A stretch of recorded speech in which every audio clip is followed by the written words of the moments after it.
আপনি কোরআন মানতে হবে, কোরআনটা আপনার প্রত্যেকটা বিরুদ্ধে চলে যাবে, এই কোরআন আপনার বিরুদ্ধে যাবে।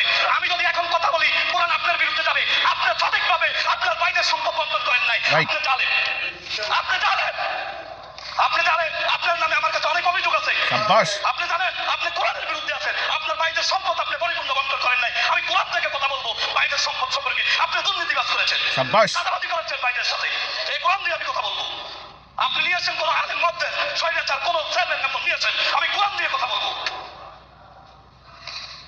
আমি কোরআনের বাইরে কোনো কথা বলছি, আমি কোরআনের বাইরে কোনো কথা।